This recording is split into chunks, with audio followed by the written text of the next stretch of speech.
참으로 크고 험준한 그런 산을 넘은 듯한 기분입니다. 36년 만에 리더십을 교체하는 이 중차대한 일을 온 교우들과 함께 한 마음이 되어서 이렇게 하나씩 하나씩 처리해 나가고 있으니 말입니다. 어떤 교회들은 이런 문제를 놓고 수년 동안 진통을 합니다. 제가 아는 몇몇 교회들은 지금 수년이 되었는데도 불구하고 이 매듭을 풀지 못하고 있습니다. 그래서 교인들이 뿔뿔이 흩어지기도 하고 의견들이 서로 분분하여 나뉘어지기도 하고 그래서 교회가 힘을 잃고 어려움에 처하는 그런 경우들도 있습니다. 하지만 하나님께서 이 충정교회를 사랑하셨고 긍휼을 베푸셔서 우리 모두의 마음을 하나로 모아주시고 적절한 타이밍에 예비해 놓으신 후임을 세울 수 있도록 허락해 주시니 얼마나 감사한지 모릅니다. 그것도 93.8%라는 전폭적인 지지 속에서 말입니다. 지난주에 그 임시당회장으로 오셔서 사회를 보셨던 목사님 돌아가시면서 저에게 이렇게 말했습니다. 대형 교회에서 이렇게 높은 지지율이 나오는 경우는 참으로 드문 케이스입니다.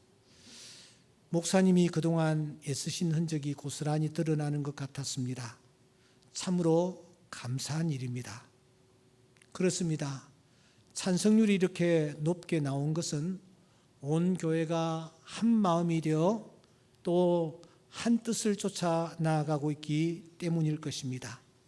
그래서 이 자리를 빌어 이번에 참석하신 여러분들과 그리고 이 교회 소속된 모든 교우들에게 담임 목사로서 감사의 말씀을 전하고 싶습니다. 그러면 여러분, 이제 우리가 큰 산을 넘고 귀한 분을 후임 목사로 예택해 놓은 이 상황에서 이제 우리가 해야 할 일이 도대체 무엇일까요? 여기에서 멈춰서는 되지 않습니다. 우리가 이제부터 해야 할 일이 있습니다. 그것이 도대체 무엇일까요? 여러분들과 함께 마가복음이라는 책을 우리가 하나씩 살펴나가고 있습니다. 지난 3시간에 걸쳐서 저는 너희는 저의 말을 들으라 라는 주제로 말씀을 드린 바 있습니다. 여기에 제기대명사가 써 있다는 것을 확인했고 제기대명사 아우토스는 말하는 그 사람까지 포함하고 있다는 사실을 확인했습니다. 그렇다면 너희는 저의 말을 들으라 했을 때에 저는 도대체 누구를 뜻할까요? 그 무엇보다도 먼저 변화산 위에 나타나셔서 이는 내 사랑하는 아들이요 내 기뻐하는 자니 너희는 저의 말을 들으라 말씀하시는 그분이 제일 먼저 떠오릅니다. 두 번째로는 지금 제자들 곁에 있는 예수라는 분, 나사렛 촌사람, 그야말로 고운 모양도 없고 풍채도 없는 그분의 말을 들으라. 그분과 하늘의 하나님은 하나이시다라는 뜻을 담고 있습니다. 여기서 끝나지 않습니다. 세 번째가 아주 중요합니다. 여기에 너희는 그의 말을 들으라, 저의 말을 들으라 했을 때에 저는 베드로까지 포함된다는 사실이었습니다. 왜 그럴까요? 그 베드로가 조금 전에 저 가이사라 빌립보라는 곳에서 고백을 합니다. 주는 그리스도시요 살아계신 하나님의 아들이십니다. 여러분, 베드로가 고백한 이 고백과 변화산에서 들려온 하늘의 음성이 똑같은 것입니다. 그러니까 베드로는 지금 하나님의 뜻을 쫓아 고백했고 말로 음성을 바라고 있는 것입니다. 베드로가 누구입니까? 베드로는 저 갈릴리 어부에 불과합니다. 베드로가 누구입니까? 제대로 배우지 못한 무식한 사람입니다. 베드로가 누구입니까? 세상적인 권력도 없는 사람입니다. 그런데 그런 자에게 어느 날 주님이 찾아오셨고 나를 따라오느라 내가 너희로 사람을 낚는 어부가 되게 하리라. 이 음성과 함께 베드로의 신분이 완전히 바뀝니다. 그는 드디어 예수 그리스도의 제자가 되는 것입니다. 예수 그리스도의 제자가 된 베드로만 예수 그리스도의 제자가 된 것이 아니라 베드로와 함께 부름을 받은 귀한 주의 자녀들, 오늘 이 시대에 하나님의 사역자로 부름을 받은 모든 종들도 다 포함이 되는 것입니다. 하나님은 이들을 그리스도의 일꾼으로 삼으셨습니다. 그러므로 이들도 마땅히 아우토스 제기대명사의 범주에 속한 자들입니다. 그런데 갈라디아 교회 성도들은 사역자 바울을 어떻게 대했습니까? 갈라디아서 1장 1절에 보시면 바울이 이렇게 말합니다. 사람들에게서 난 것도 아니요 사람으로 말미암은 것도 아니요 오직 예수 그리스도와 그를 죽은 자 가운데서 살리신 하나님의 아버지로 말미암아 사도된 바울은 이상합니다. 그는 언제나 편지를 보낼 때마다 여러분들에게 은혜와 평강이 넘치기를 원합니다라고 안부를 묻고 난 뒤에 본론에 들어갑니다. 그런데 갈라디아서 1장 1절 열자마자 그 어떤 여러분 인사라든지 축복이라든지 이런 것이 일절 없습니다. 열자마자 무엇이라고 말합니까? 사람들에게서 난 것도 아니다. 나는 사람으로 말미암은 것도 아니다. 오직 예수 그리스도와 그를 죽은 자 가운데서 살리신 하나님 아버지로 말미암아 내가 사도가 되었다. 왜 이렇게 강조하고 있을까요? 갈라디아 교회 성도들이 바울 사도를 사도로 인정하지 않았기 때문입니다. 우리는 오늘 새로운 목사님을 모시면서 이 아우토스에 담긴 깊은 영적 가르침을 우리 마음에 새겨야 할 것입니다. 그는 사람으로부터 난 것도 아닙니다. 그는 사람으로 말미암은 것도 아닙니다. 그가 목사가 되고 그가 이 충정교회의 담임이 된 것은 사랑하는 여러분, 사람을 죽은 자 가운데서 살리신 하나님 아버지로 말미암아 목사가 되었고 사역자가 되었고 드디어 우리 충정교회에 하나님께서 지도자로 세워주시는 줄 믿습니다. 사랑하는 여러분, 오늘 그렇다면 우리가 지금부터 가져야 할 마음 자세가 무엇일까? 여러분들과 함께 3절을 우리가 3절을 우리가 읽어 나가고 있습니다. 짧은 3절에 불과합니다. 어떤 내용입니까? 변화산에서 주님이 내려오셨습니다. 그때에 저 예루살렘에 있어야 할 서기관들이 그 현장에 와 있는 것이 아닙니까? 자세히 보니 그들이 무엇을 하고 있습니까?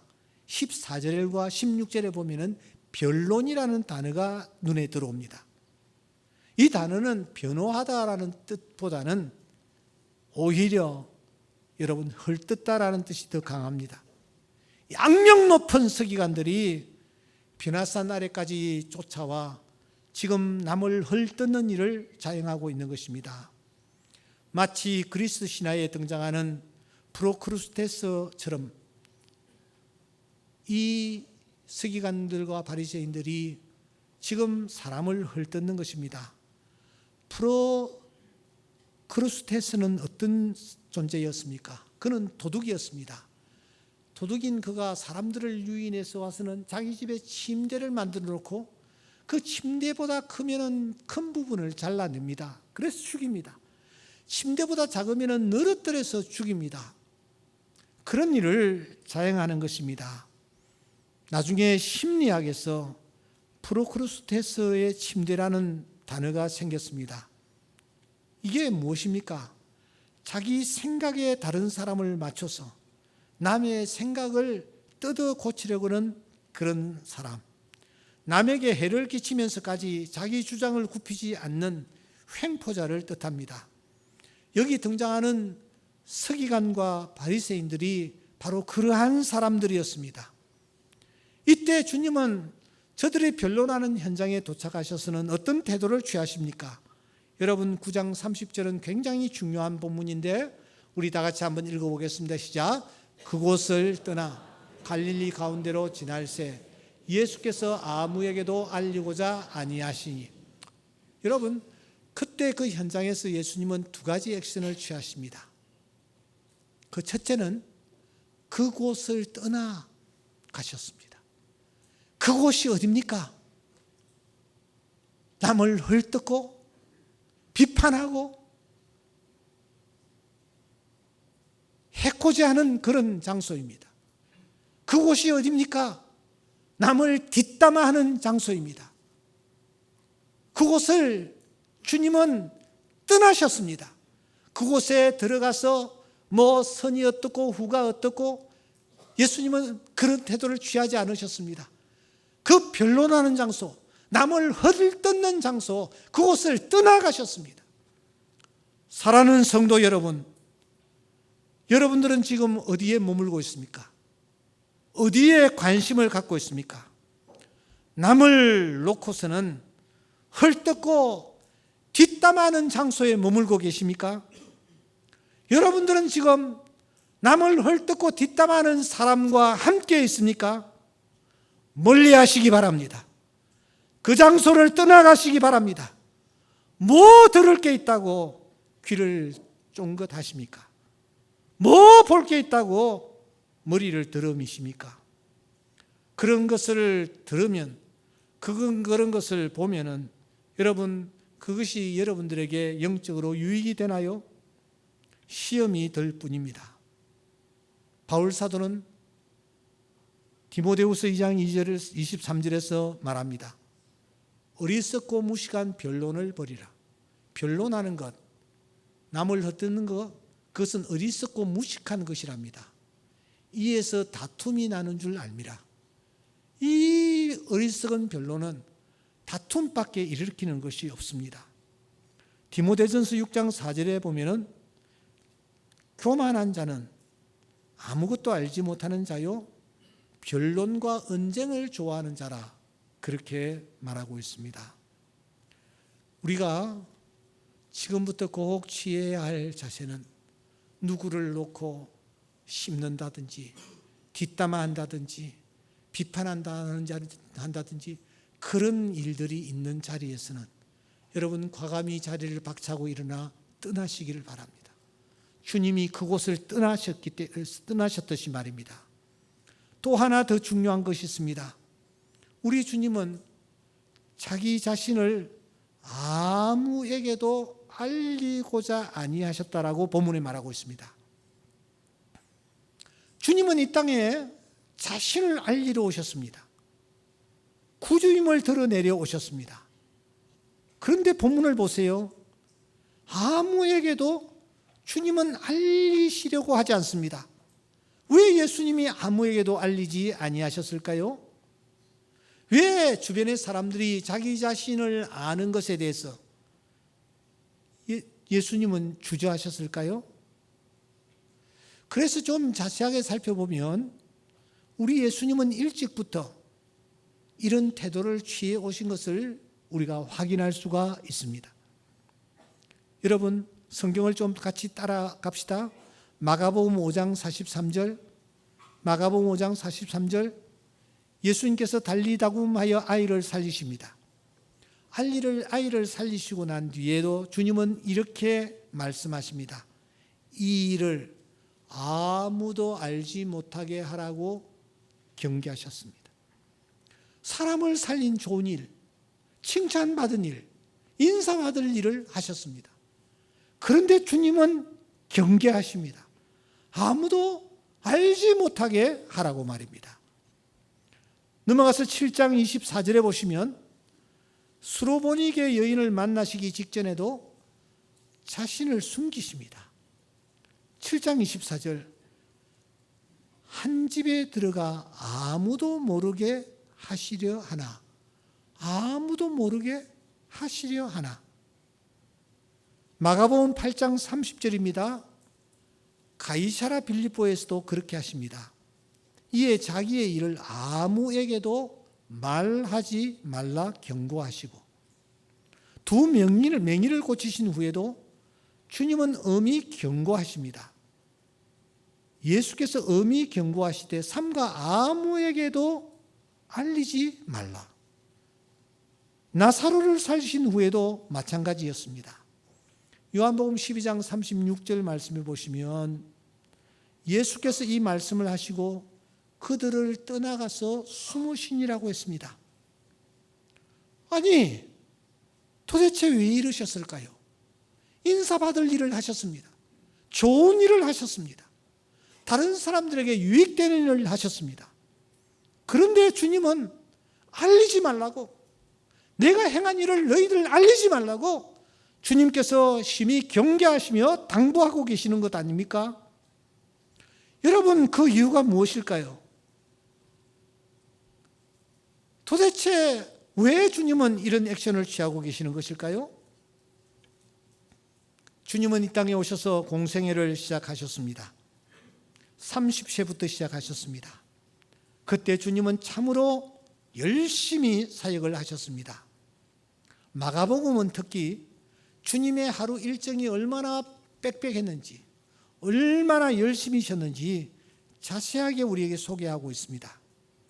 당신은 아침 일찍부터 하루 종일 저물어 해질 때까지 열심히 일하셨습니다. 주님은 저녁에도 산에 가셔서 기도하는 시간을 가집니다. 그리고 다음 날 새벽 밝기 전에 당신은 일어나셔서 다시 한적한 곳을 찾아가 그곳에서 기도하십니다. 그 예수님 곁으로 수많은 사람들이 몰려듭니다. 그때 주님은 그 사람들을 향하여 말씀과 기적을 베푸십니다. 그때 그 말씀을 받은 사람들이 어떤 반응을 보였습니까? 마태복음 7장 28절에 보시면 무리들이 그의 가르침에 놀랬다고 했습니다. 왜냐하면 그분 가르치는 것이 서기관들과 같이 아니했기 때문입니다. 그가 기적을 베푸셨습니다. 기적을 베풀었을 때에 사람들은 어떤 반응을 보였습니까? 마가복음 2장 12절에 보시면 다 놀라 하나님께 영광을 돌리며 우리가 이런 일을 도무지 보지 못하였다 하면서 놀라움을 금치 못하고 있습니다. 여러분, 이게 정상이 아닐까요? 듣지 못하던 말씀을 들었습니다. 눈앞에서 놀라운 병고침의 기적이 나타납니다. 와, 정말 놀랍다. 어떻게 이런 일이 일어날 수 있단 말인가? 이게 정상입니다. 그런데 여러분, 놀라기는커녕 예수님의 이런 모습을 매우 못마땅하게 생각하는 일단의 무리들이 있었습니다. 누구였습니까? 마가복음 3장 6절입니다. 바리새인들이 나가서 헤롯 왕과 함께 어떻게 하여 예수를 죽일까 의논하니라. 여러분, 마태, 마가, 누가복음은 공간복음입니다. 이 마태, 마가, 누가복음은 예수님의 행적을 시간대별로 이렇게 기록해 나가고 있습니다. 요한복음은 조금 차이가 납니다만 마태복음과 마가복음과 누가복음은 예수님이 태어나셔서부터 돌아가실 때까지 시간대별로 쭉 기술하고 있습니다. 그런데 여러분, 우리는 지금 마가복음 3장의 사건을 보고 있는 것입니다. 마가복음 3장에 바리새인들이 어떻게 하면 예수를 죽일까 의논을 하고 있습니다.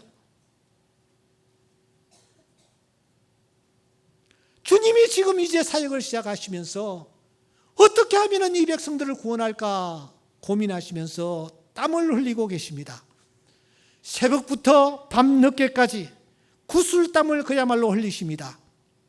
그런데 그때부터 이 바리새인들과 서기관들과 헤롯 왕들은 무엇을 하고 있었습니까?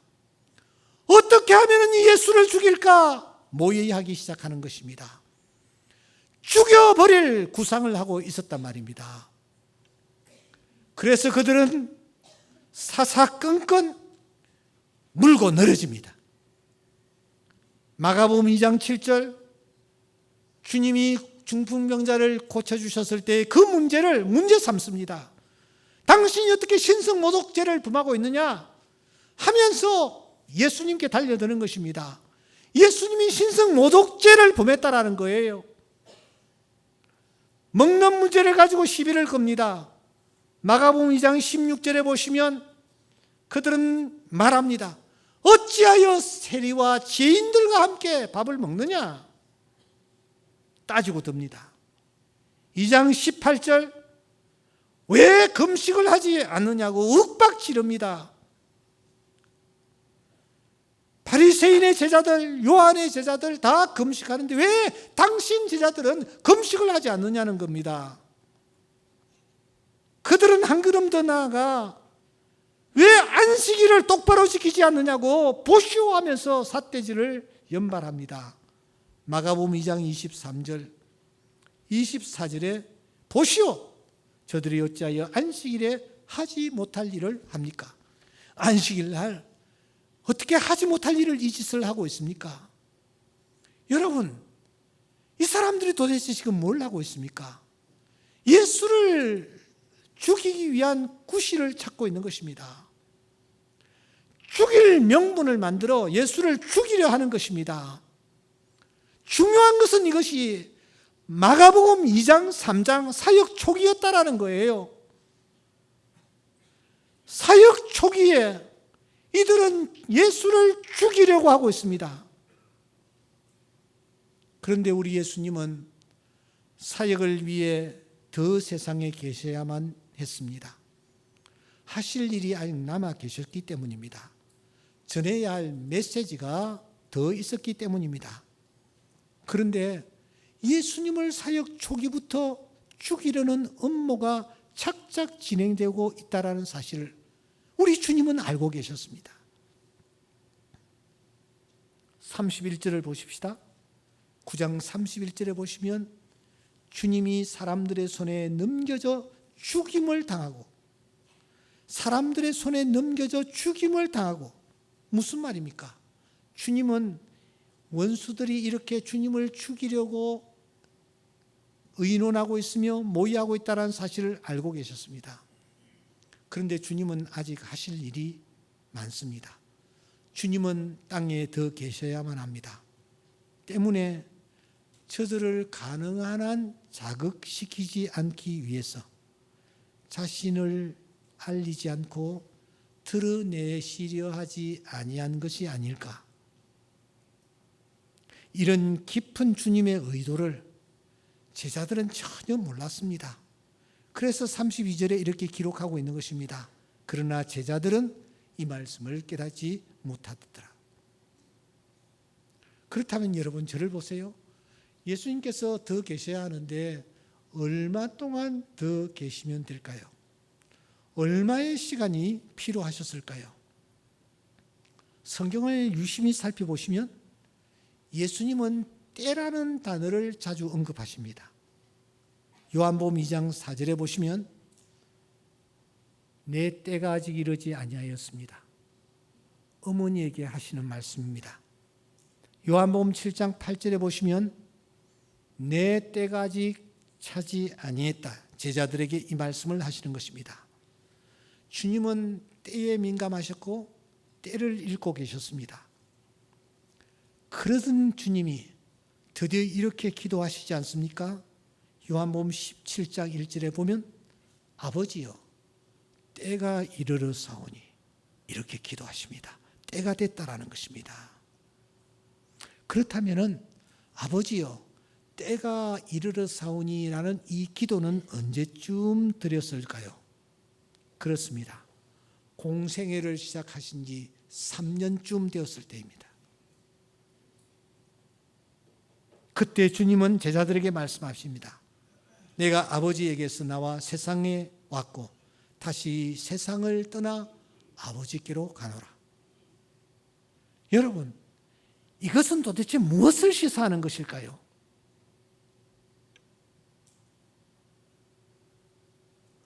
서기관들과 바리새인들과 헤롯 당원들, 예수를 죽이려고 모의를 했던, 작당을 했던 이 자들, 잘 들으세요. 하지만 3년은 기다려줬다라는 뜻입니다. 어떻게 하면 예수를 죽일까 했던 자들, 변론을 좋아하고 남을 헐뜯기 좋아하며 갖가지 이유를 붙여서 주님을 죽이려 했던 이 자들도 3년은 기다려줬다라는 것입니다. 누가복음 10장에 보시면, 13장에 보시면 의미심장한 비유를 주님이 하십니다. 거기에 엄격한 밭주인이 등장합니다. 그가 말합니다. 포도원지에 이르되 내가 3년을 와서 왜 2년도 아니고 5년도 아니고 10년도 아니고 3년일까요? 왜 3년일까요? 3년을 와서 3년이 마지노선이었습니다. 서기관들과 바리새인들, 예수를 죽이려고 했던 이자들 3년까지는 참았습니다. 그러다가 3년이 되자 예수를 십자가에 못 박아 꽝꽝 못 박아 죽였던 것입니다. 3년 더 이상 기다리지 못하고 말입니다. 우리가 배유성 씨를 담임 목사님으로 우리가 모시게 되었습니다. 우리가 해야 할 일이 무엇인가? 우리 또한 3년은 참아줍시다. 그렇게 완악하고 변론을 좋아하던 서기관들고 참아주지 않았습니까? 이 3년 동안, 앞으로 3년 동안 제발 시어머니 노릇 하지 않았으면 좋겠습니다. 당신이 오셔서 마음껏 사역하실 수 있도록 우리 한 3년은 참아줬으면 좋겠습니다. 할 말이 있고 눈에 거슬리는 부분이 혹시 있다 할지라도, 설령 내 생각과는 다를지라도 우리가 한 3년은 참아줬으면 좋겠습니다. 여러분들이 옥목사를 위해 지난 36년간 참아주지 않으셨습니까?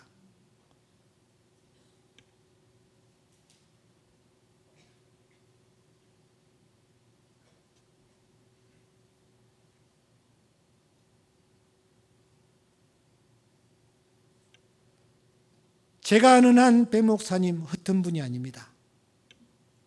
큰 교회, 전통 있는 교회에서 긴 기간 동안 선임으로 행정을 맡으셨습니다.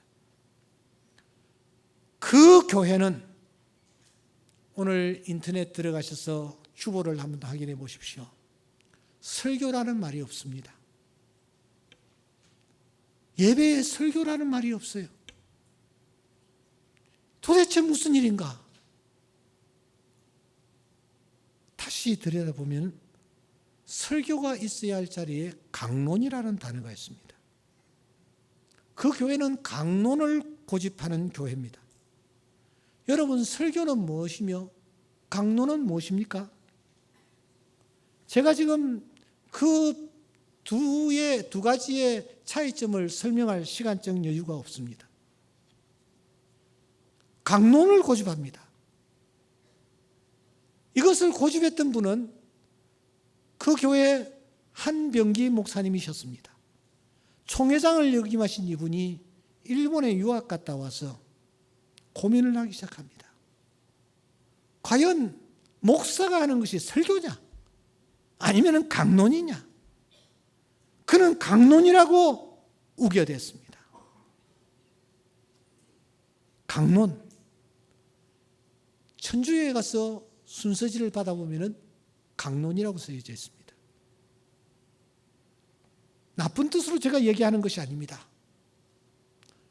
하나님의 말씀 도구마만 전한다. 세상 말, 사람의 말을 전하지 않는다 하는 그런 뜻이 담겨져 있습니다. 그런데 그 한병기 목사님이 1983년에 그가 은퇴를 했습니다. 지금부터 40년 전입니다. 그런데 그 후임자들이 오늘까지 그대로 강론으로 이어오고 있습니다.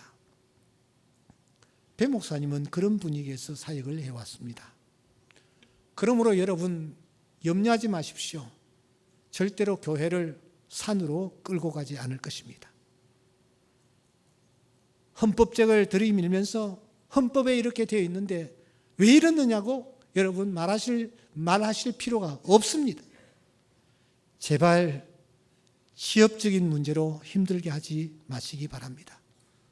그것은 이 옥목사로 족하다고 저는 생각합니다. 사랑하는 여러분, 이제 제가 말씀을 맺습니다. 오늘 제 설교 제목이 특이하지 않습니까? 서기관들에게서도 배울 것이 있는가? 그렇습니다. 배울 것이 있습니다. 이 몹쓸 서기관들에게서도 배울 것이 있습니다. 그것은 그들이 3년은 기다려줬다라는 것입니다. 그래서 주님이 3년 동안 땅 위에서 일을 하셨다라는 것입니다. 마지막 십자가상에서 못 박혀 돌아가시면서 그분은 다 이루었다 테텔레스타이 하셨습니다. 바로 이것입니다. 오늘 우리가 이것을 배워야 합니다. 그 옛날 악명 높았던 서기관들과 바리새인들도 그래도 3년은 기다려주고 참아줬습니다. 우리가 아무렴 서기관들과 바리새인들보다 못한 존재들이 될 수는 없지 않습니까? 사랑하는 교우 여러분, 3년만 기다려 줍시다. 내 눈에 들지 않냐고 내가 생각하는 부분과 설령 상이하다 할지라도 여러분 말하지 마시고 꾹 참고 그저 기다리며 이해하는 자들이 되었으면 참 좋겠습니다. 그런 의미에서 여러분들과 함께 꼭 읽어야 할 말씀이 있습니다. 그것은 고린도후서 1장 17절 이하의 말씀인데 앞을 바라보시면서 다 함께 읽겠습니다. 시작. 이렇게 계획할 때 어찌 경솔이하여서 혹 계획하기를 육체를 따라 계획하여 예하면서 아니하느니 내게 있겠다. 18절 하나님은 미쁘시니라 우리가 너희에게 한 말은 예하고 아니라 함이 없노라. 19절 우리 곧 나와 실로아노와 디모데로 말미암아 너희 가운데 전파된 하나님의 아들 예수 그리스도는 예하고 아니라 함이 되지 아니하였으니 그에게는 예만 되었느니라. 20절 하나님의 약속은 얼마든지 그리스도 안에서 예가 되나니 그런즉 그로 말미암아 우리가 아멘하여 하나님께 영광을 돌리게 됩니다. 여기에 예라는 말이 7번 등장합니다. 아멘까지 포함해서 7번 등장합니다. 아멘도 예이기 때문입니다. 하나님은 예하시는 분이셨습니다. 예수 그리스도 예하는 분이었습니다. 바울 사도도 예하는 분이라고 말하며 오늘 우리들도 예하여 하나님께 영광을 돌리는 자들이 되어야 된다. 바울 사도가 이렇게 권면하는 것입니다. 사랑하는 여러분, 목사님이 오셨을 때에 우리가 기쁨으로 그를 영접하십시다. 빌립보서 2장 29절 말씀해 보시면 너희가 주 안에서 모든 기쁨으로 그를 영접하고 그는 새로 사역자로 부름을 받은 디모데를 뜻합니다. 디모데를 영접하고 또 이와 같은 자들을 존귀히 여기라. 로마서 16장 2절 너희는 주 안에서 성도들의 합당한 예절로 그를 영접하고 무엇이든지 그에게 소용되는 바를 도와줄지니 이는 그가 여러 사람과 나의 보호자가 되었습니다. 서기관들에게도 배울 것이 있습니다. 그것은 3년은 참아준 것입니다. 바울은 말합니다. 믿음, 소망, 사랑 이 세 가지는 항상 있지만 그 중에 제일은 사랑이라. 사랑이 뭐냐? 그런 말합니다. 사랑은 오래 참고 모든 것을 참으며 모든 것을 견디는 것이라고 말합니다. 우리 충정교회 교우들 잘난 체 하지 맙시다. 똑똑한 체 하지 맙시다. 그저 예하면서 순종하고 나아갈 때에 하나님께서 세우신 주의 종을 통하여 우리를 푸른 초장 쉴만한 물가로 이 충정 공동체를 인도해 가실 줄 믿습니다. 이 은혜가 우리 모두에게 넘칠 수 있기를 주의 이름으로 축원합니다. 기도드리겠습니다.